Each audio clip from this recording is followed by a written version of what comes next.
cussing. Oh no, I was just gonna show you that's his little book. He's got a reference, so it's neat.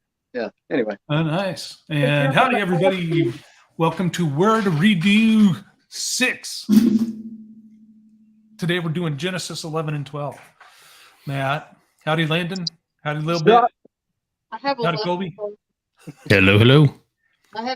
Matt, howdy, everybody in chat. Anybody else new show up? Not that's not here already. Howdy, Shawnette. Howdy, Lynn. Howdy, Painting on Purpose. Pop. Howdy, Margaret. That other people may show up in a bit. So, did everybody have a good week? Yeah, busy, super busy. Yeah. Okay. Yeah. Can't complain. I mean, I guess I can complain, but I won't complain. All right. Good. Heard that somewhere. Let's go ahead and pray in then for everybody. Heavenly Father, thank you very much for bringing us together today to be your sons and daughters, to just revel in the fellowship that you have brought to us. We're very grateful for that, and thank you for that. We would ask you to pour out your spirit of knowledge and understanding on everybody that's partaking in this lesson today, whether reading or just pondering and having questions. We thank you for that. We would also ask for your comforter to be sent to those who are going through traumatic experiences right now, whatever it may be, those who've been kept up all night. And, well, thank you for the way you do things. We know sometimes not why it's happening, but we know that you're in it somewhere and can make the best of it. Thank you. In Jesus Yeshua's name, amen. All righty. As mentioned before, today we are doing Genesis 11 and 12. And go ahead, Dogs Man. All right. Genesis 11. Now the whole earth had one language and the same words. And as people migrated from the east, they found a plain in the land of Shinar to settle there. And they said to one another, "Come, let us make bricks and burn them thoroughly."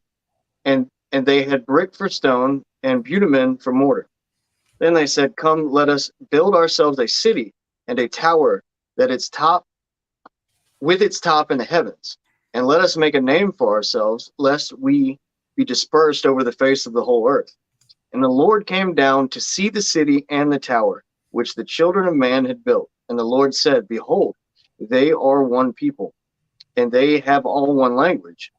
And this is only the beginning of what they will do. And nothing that they purpose to do will not be impossible for them. Come, let us go down and there confuse their language, so that they may not understand one another's speech." So the Lord dispersed them from there over the face of all the earth, and they left off building the city. Therefore, its name was called Babel, because the Lord confused the language of all the earth, and from there the Lord dispersed them over the face of all the earth.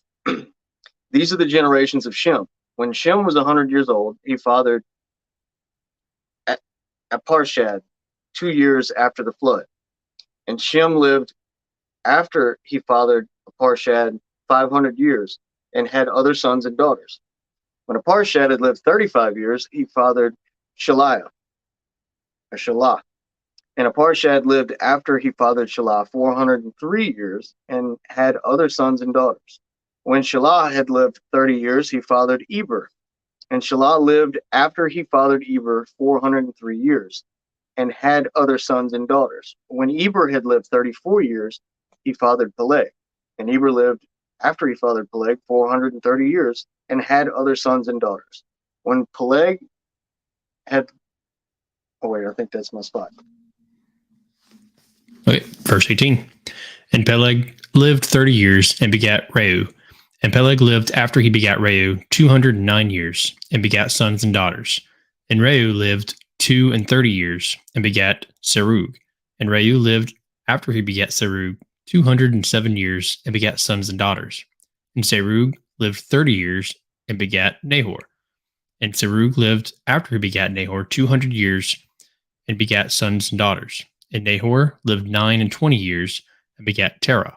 And Nahor lived after he begat Terah 119 years and begat sons and daughters. And Terah lived 70 years and begat Abram, Nahor, and Haran. Now these are the generations of Terah. Terah begat Abram, Nahor, and Haran. Haran begat Lot, and Haran died before his father Terah in the land of his nativity in Ur of the Chaldees. And Abram,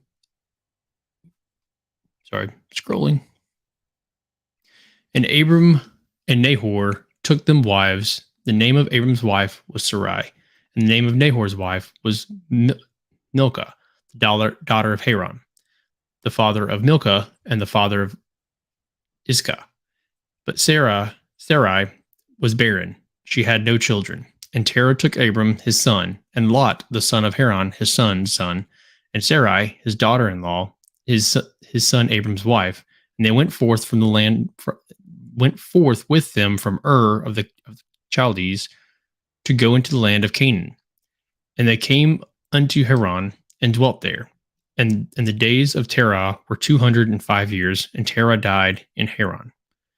Now the Lord had said unto Abram, Get thee out of thy country, from thy kindred, and from thy father's house unto the land that I will show thee. And I will make of thee a great nation, and I will bless thee, and make thy name great, and thou shalt be a blessing. And I will bless them that bless thee, and curse them that curseth thee. And in thee shall all the families of the earth be blessed. So Abram departed, as the Lord had spoken unto him, and Lot went with him. And Abram was 75 years old, and when he departed out of Haran. And Abram took Sarai his wife, and Lot his brother's son, and all their substance that they had gathered, and the souls that they had gotten in Haran. And they went forth to go into the land of Canaan, and into the land of Canaan they came. And Abram passed through the land unto the place of Sichem, unto the plain of Moreh, and the Canaanite was then in the land. And the Lord appeared unto Abram and said, Unto thy seed will I give this land. And there builded he an altar unto the Lord, who appeared unto him. And he removed from thence unto a mountain on the east of Bethel, and pitched his tent, having Bethel on the west and Hai on the east. And there he builded an altar unto the Lord, and called upon the name of the Lord. And Abram journeyed, going on still toward the south. And there was a famine in the land, and Abram went down into Egypt to sojourn there, for the famine was grievous in the land. And it came to pass, when he was come near to enter into Egypt, that he said unto Sarai his wife, Behold now, I know that thou art a fair woman to look upon.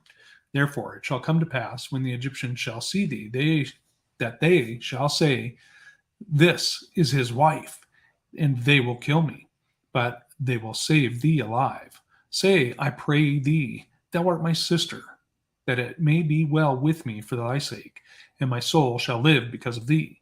And it came to pass that when Abram was come into Egypt, the Egyptians beheld the woman, that she was very fair. The princes also of Pharaoh saw her, and commended her before Pharaoh. And the woman was taken into Pharaoh's house. And he entreated Abram well for her sake. And he had sheep and oxen, and he asses, and men servants, and maid servants, and she asses, and camels. And the Lord plagued Pharaoh and his house with great plagues because of Sarai, Abram's wife. And Pharaoh called Abram and said, What is this thou hast done unto me? Why didst thou not tell me that she was thy wife? Why saidst thou, She is my sister? So I might have taken her to me to wife. Now, therefore, behold thy wife, take her and go thy way. And Pharaoh commanded his men concerning him, and they sent him away, and his wife, and all that he had. All right, there's James. Howdy, James. Good morning. Okay, let's go back to chapter 11, shall we? And I'm getting an echo from you, James. Thank you. Okay. All right. Chapter 11. Verse 1. The whole earth was of one language and of one speech. Kind of interesting, eh? Yeah. So then they dwell in Shinar. Now, it was the previous chapter where we're told Nimrod became a mighty hunter, right? Well, what was interesting to me is if you go to the end of the last chapter, if you go to let's see, verse 31, these are the sons of Shem after their families, after their tongues, in their lands, after their nations. So it calls out that they had, it reads to me as though they had their own language, but somehow between verse 31 and then verse 1 of chapter 11, they came together under one language. Is that how you read it, or? Yes. Yep. And that's how I read it. And I find it interesting, too, that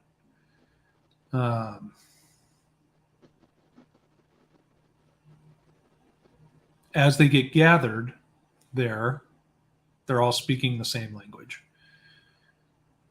which is really interesting because when Yah comes down, when God comes down and looks at the tower, look at what he says in verse 6, right? Behold, the people says people is one, but the people are one and they have all one language, and this they begin to do, and now nothing shall be restrained from them which they have imagined to do. Now, Jasher talks a bit more about that, and I think Jubilees also. But it's interesting that as it gets expounded upon in Jasher and Jubilees, it talks about there were three groups of people that took roles as they were going to build this tower to heaven and make war against God. And going back to the one language, many years ago, I remember reading an article about how English has become the international language of science. And that's how they all communicate. And it was kind of funny because the article stated that some keynote speaker at some big scientific meeting had stated, with English expanding the way it has across Earth, all the scientists from any country can communicate with one another. We just have one problem now. How do we communicate with the British and the Americans? That's funny. But it's because they all speak that same kind of pidgined English. Yes, thank you, Lynn. It seems like they were all of the same mindset too, because it does separate. They're all one people and they all speak the same language. So it seems like their culture was as of one. That's how I read it as well.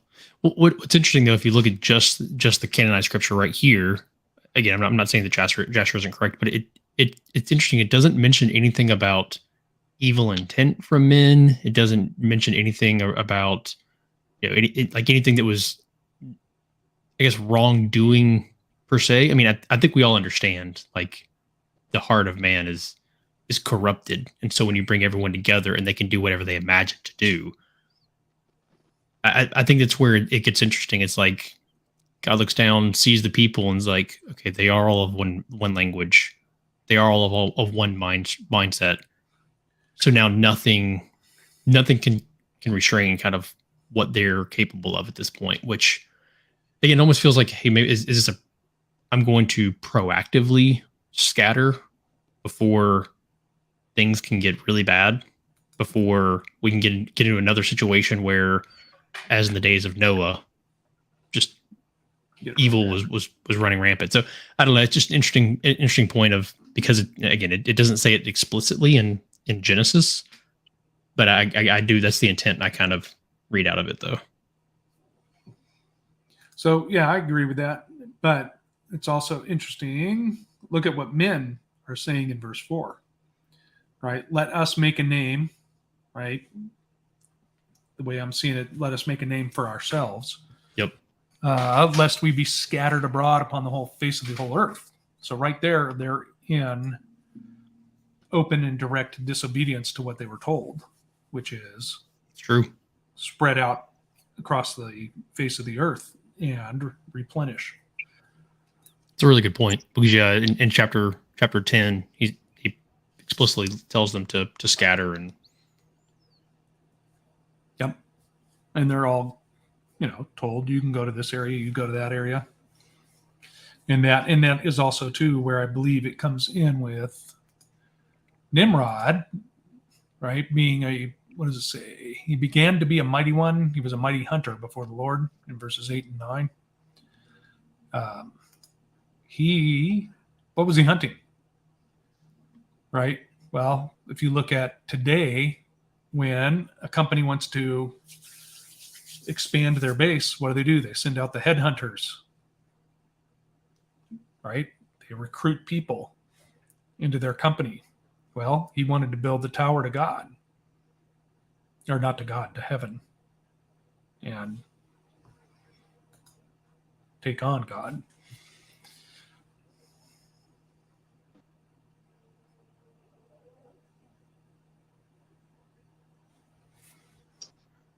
I find it interesting that so many people struggle with this when I mention it, of like God walking amongst us.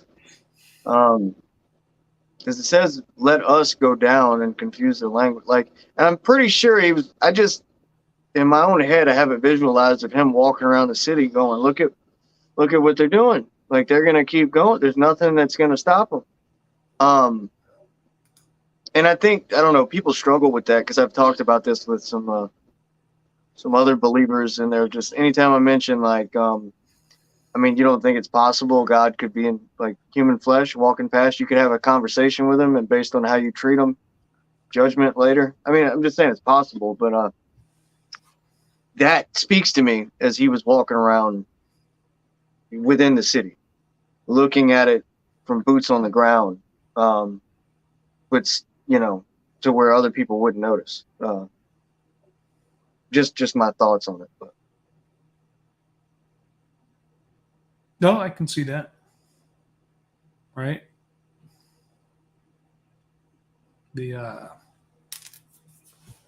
Doesn't Jesus say, when I was hungry, you didn't feed me? Right. When I was cold, you didn't clothe me? Yeah. I'm not laughing about it. I'm just thinking, because I've pondered that idea of like, I've been rude to people. I got mad at a banking issue the other day. I was kind of rude, but on the extreme of that, like, imagine getting to the judgment seat, and then him being like, "All right, you ready to meet him? This is what he looks like." And you're like, "Oh, it was you." It's like that uncomfortable. Like, it's that serious, Yeah. Awkward. Yeah. Yeah. Okay. So they get there. So they had one language, but then they get confounded. How many languages? At least two. Yeah. I believe 70, just because they were broken up into 70 nations, right? Right. What's that question, Margaret?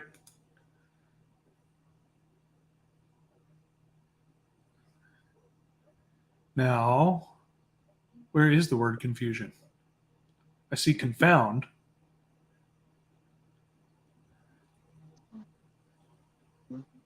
We're still talking about the time. Verse 7. Okay, so it says confound in the King James. Does it say confuse their language in yours? Yes. ESV, I think. Yeah. Confound is Hebrew 1101. Balal, to overflow, specifically with oil, by implication to mix. Also to fodder. Does it also say confound in verse 9? Because it says Yes. confused. Yep. Okay. Now, to fodder, let's see what that is. Interesting. It's a verb, to give fodder to cattle or other livestock. So fodder is food, especially dried hay or feed for cattle and other livestock. Interesting. Wonder if it was what they ate. Yeah. What? Chew on this. He's like, What? the dude's just sitting there on his lunch break with his buddy, and then he's like, oh, hola. Yeah. Yep. So very interesting. And I saw something a while back that said, I don't know how many hundreds of languages they claim are on Earth right now, but some linguist in this team had said, no, this language is really that language. You know, they're just changing the accent, and they got it down. They're like to 92 so far. And they're like, well, we don't know how many more reductions we can do at this point, but we've got it down to 92. My guess is probably 70. Yeah, you might be able to get 20 more out of it. Now, what if their original language was Esperanto? I don't know. Esperanto, some language somebody invented so that the whole world could communicate with each other. Oh. And that,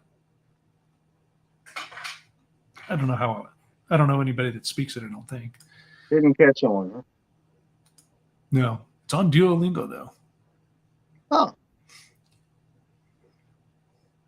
Okay, so then right after that we go into the generations of Shem.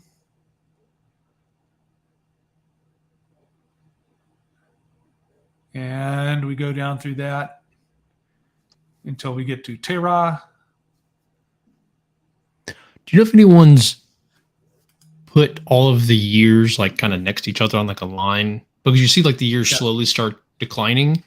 Is there like an event where most of these people kind of died off at the same time? It's like 450 years, 420 years, 400 years. Like it's as you kind of work your way down, yet someone else is born and it slowly gets.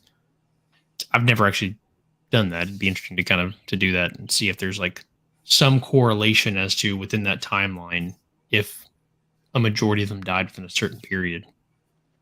No, you can definitely see their lifespans getting shorter and shorter.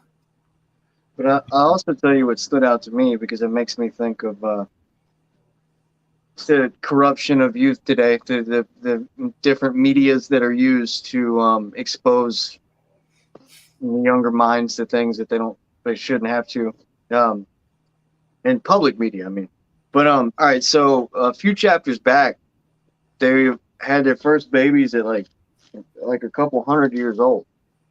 And so the one dude that got off the boat, who was a part of that world, did the same thing at 100 years old. And then drastically, everybody after that, they're having kids at 35 years old.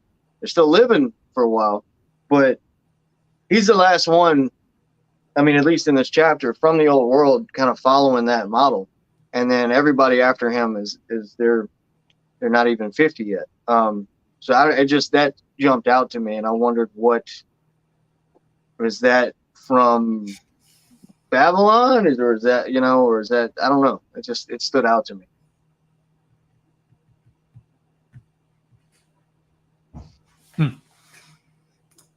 Interesting.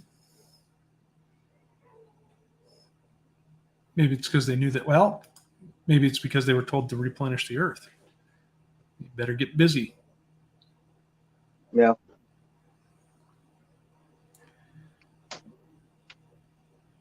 I mean, come on. There's what? Well, you and your wife. You get off the ark. Well, what are we going to do all day? The earth's pretty trashed. We can't plant any real crops right now. We were told to replenish the earth. We can do that. Yeah. You think it, It just made me think of the hurricane season. ladies? You think it's bad now with your mom saying, "When are you going to give me grandbabies?" Imagine having to repopulate the earth.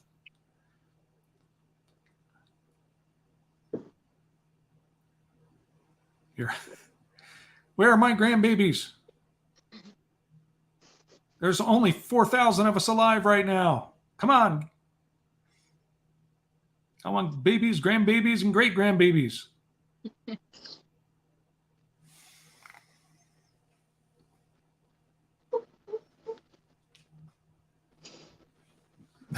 Welcome back, Colby.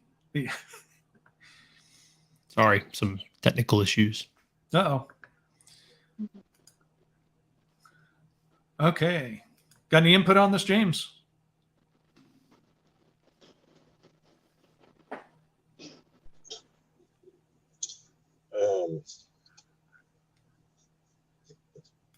Not at the moment, no.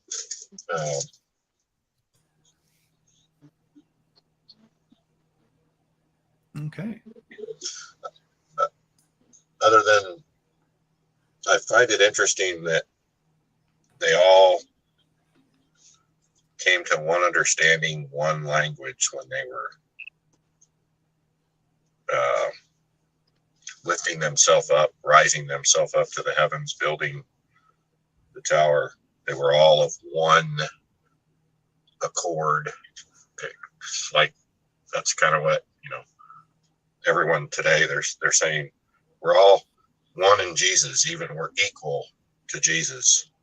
We're all in one accord. But then he scattered them, and that's what saved them was their indifferences in speech. Maybe. Interesting.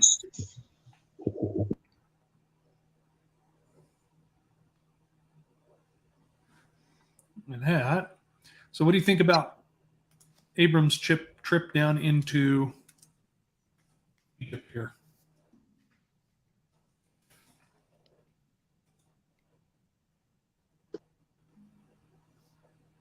Yeah.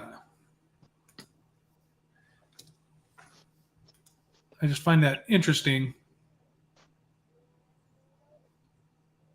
As far as we know, he wasn't told anything by any Egyptians. He hadn't had any encounters, as far as we know, with anybody making comments about his wife. But here we have his, well, I guess that's chapter 12. Let's go to chapter 12. In honor of Gwen, we will now go to chapter 12.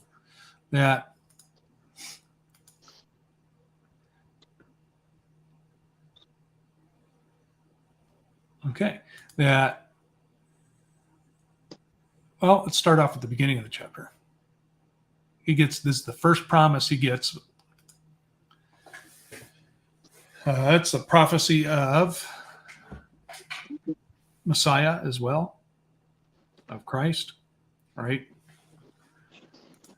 And in thee shall all families of the earth be blessed.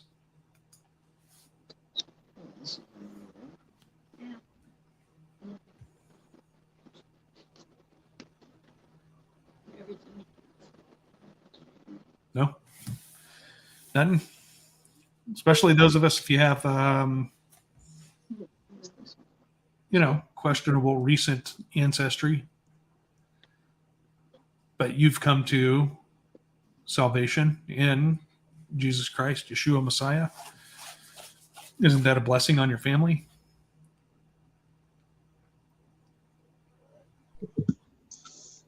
Yeah, I'd say so. For the next generations, according to Deuteronomy 28, it can, if a man stands up and the curses from before him, he can turn the curse into a blessing for 1,000 years, up to 1,000 years. All right, something like that.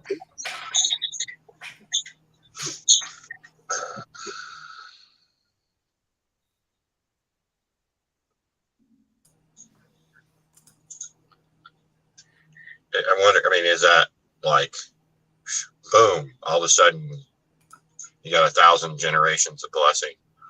Or is it something that's gradually, bit by bit, removed from your, as each generation gets further away from the man that stood up, gets better?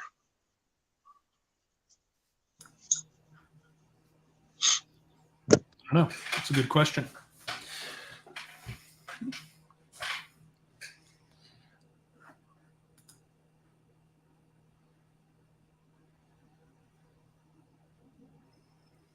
Yeah, it's interesting too. It makes note of. Now, let me ask you this, because chronologically wise, from what we're reading, this is after Babel, right?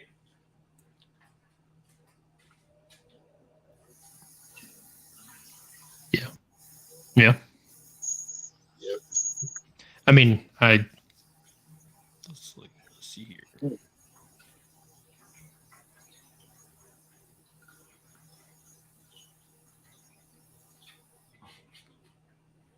Because that was chapter 11. I mean, it's interesting because it does. I don't know exactly what timeline Babel enters into that, because at the end of chapter 10, it discusses some of the lineage of Shem,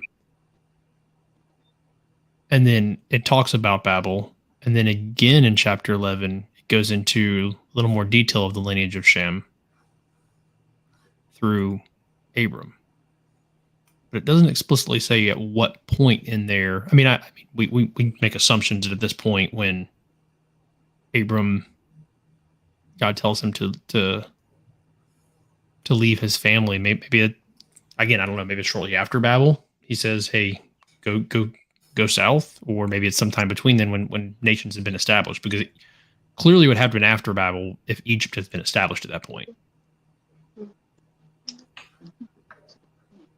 You think maybe that's why he was scared that they? I mean, don't get me wrong. I wish I had Abraham's problems. He's like, "You're so hot, they're just gonna kill me."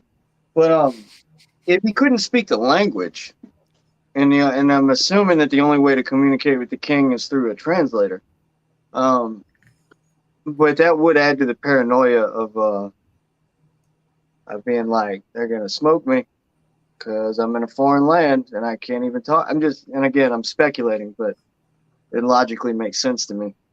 Well, I think there's a lesson in here also. How many times do we head into a new situation and we start saying, well, this bad thing could happen or that bad thing could happen? And I believe that's what we're seeing here with Abram. Right. Man, my wife is so hot, they're just going to kill me, man. Yeah. Always confident in the beginning. I got this, God, me and you. And then you're like, yeah. Yeah, and that's what I find interesting. Like, he listens to what the Lord tells him, leaves his family, starts journeying south, and then he gets to Egypt, and hey, God tells you to go south. If I get there, and I'm gonna get killed if I like. It is interesting that he that's his take on things. Yep. Yeah, but it doesn't mention his wealth. He's not paranoid about his wealth. That he's paranoid about them taking his wife, his sister wife, his half sister wife.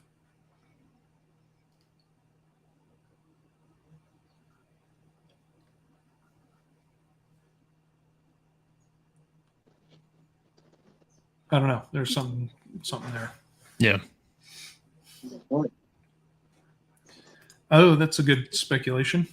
I told the Egyptians, he was afraid of the Egyptians. Right there. See what Pharaoh says to Abraham. He was afraid of them. And I can kind of see that. Isn't that kind of what happens in the natural world too? Right? You have the bucks of the herd fight to get the females.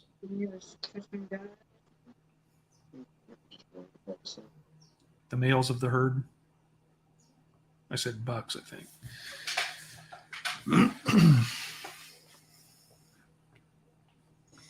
Don't everybody speak at once. Hold on, I can't keep up. I'm sorry, I missed all that. I was explaining something. Well, Katerina was asking, maybe because generally it was something that was done to other people, right? Kill the husband and take the wife. Yeah.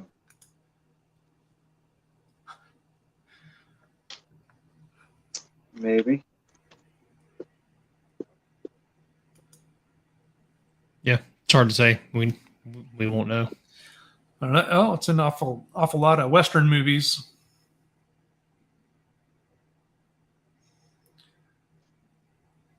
And that.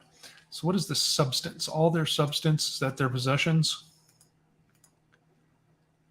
The word substance is Hebrews 7399.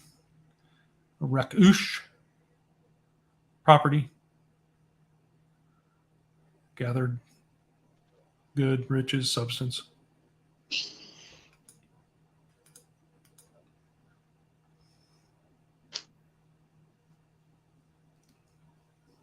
Now it said he had a bunch of stuff, right? He had, down in 18, sheep, oxen, he asses, men servants, maid servants, and she asses and camels.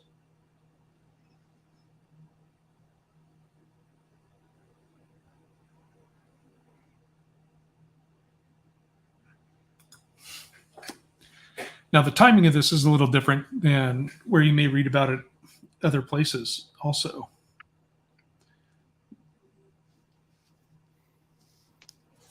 Because they come into Egypt. Let's see.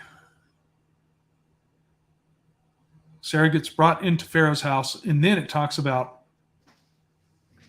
Abram being entreated well, and he had sheep, oxen, the asses, the men servants and maid servants, and camels. So, was Pharaoh thinking he was giving Abram a dowry, maybe? I will buy this fine woman from you. Yeah, that's interesting because now that I read, because it doesn't talk much about Abram's wealth before that point. Lord, let's see. He entreated Abram well for her sake. Yep. Entreated. Let's see what that is. It's a compound. The whole phrase, and he entreated Abram well, is two different words. Oh, to be, make well, sound beautiful, happy, successful, right. That's Hebrew 3190, and the other word is Hebrew 87, which is Abram.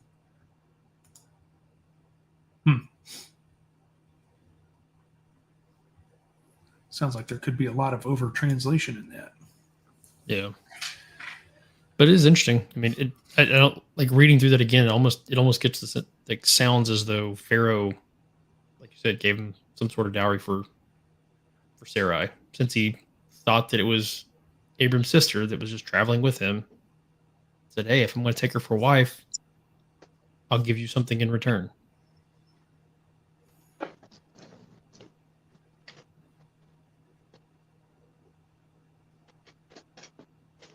No, that's interesting too. Maybe because of the communications breakdown of everybody having a different language, they thought they were buying her. Pharaoh thought he was buying Sarai. What are you doing?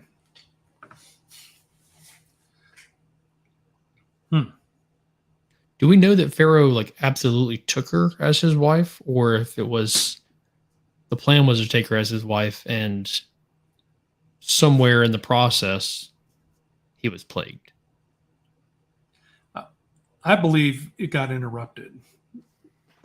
I believe it got interrupted because then it says the Lord plagued Pharaoh and his house with great plagues because of Sarai, Abram's wife.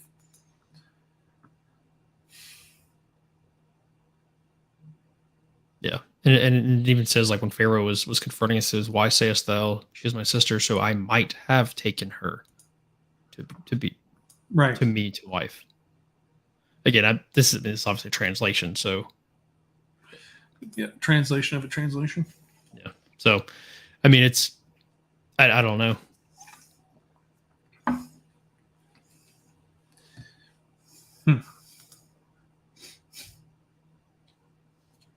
And maybe this was all part of the plan. This was all part of the Lord's plan so that Abram can get some wealth and can establish himself. And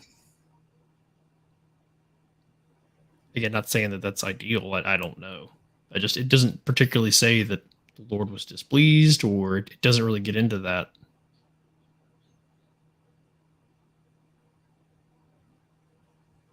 No, it doesn't. In that. Doesn't it say something also about? Could have sworn that we read it. There was a famine, which is why he went down. Oh, there it is in verse 10. For the famine was grievous in the land, so he went down to Egypt. Interesting that that's the go-to supermarket. Yeah. Well, that's when the Nile was clearly the with the Nile as fertile as it was. There's probably plenty just kind of around it. Clearly, during that time, I mean, and again, this is me trying to remember old history from when I was in school. It was there was a time when Egypt was incredibly prosperous because the Nile was even more fertile than it is now, because of the way it would like overflood, seep into the soil, and then yeah, I don't remember. I'm trying to remember old history lessons Right. that I have paid attention to. You were going to say something, James? Well, it says that in verse 17, the Lord afflicted Pharaoh and his house with great plagues because of Sarai, because of Sarah. So that's why he gave her back, but somehow he knew because of the plagues. This is what I'm gathering from this. Somehow he knew because of the plagues that Sarah was not his sister. How did he come about that before Abram? Did Sarah tell him? I guess there's no. But the Lord did afflict Pharaoh because of it. Yeah. No, again, I wasn't trying to get to that it wasn't considered wrong. I guess what I was trying to understand is, was this part of the plan? Is this how it was intended? Again, I think a lot of things happen that God's going to see what he wants to come to fruition regardless, but just interesting to see it like this is how God intended it.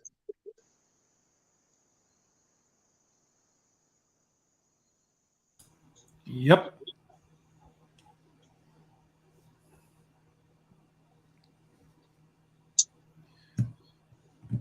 Okay. Any other observations from 12?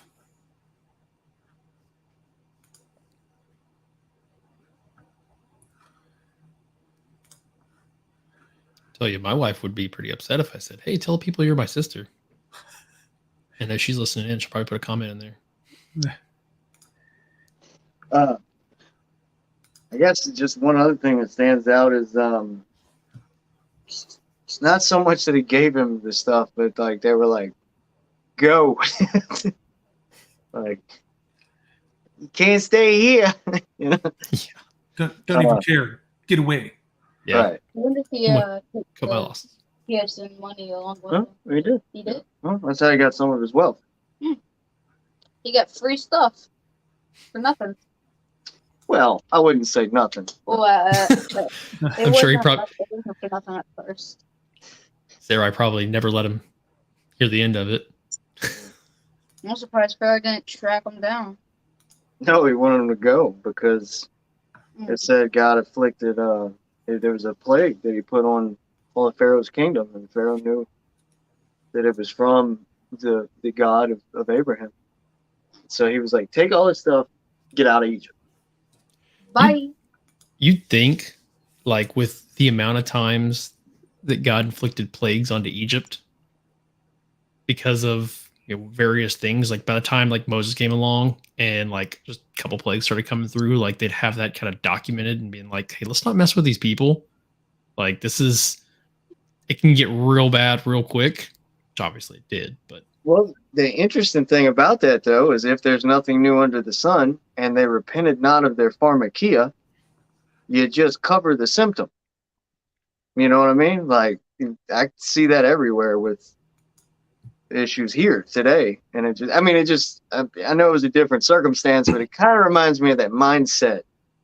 But if we fix it, well, we don't have to worry about the plague. I mean, you take this pill and the warts go away, or whatever. It's like, just keep, it's not that hardening of one's heart, I guess is what I'm saying. Yes, it is pretty bad. So many pharaohs. Good point, Margaret. There's a bunch of them. Do what? During famine, they sold their children in desperation like they do today. Yeah. Yep. I didn't know the pharaohs become pharaoh. They're born into it. They're born into Nothing new under the family sun, thing. that's for sure. The like family thing, like a generation thing. All right. Anybody else got something for chapter 12? What did they do? Anybody else got anything, any observations or something you want to share anyways?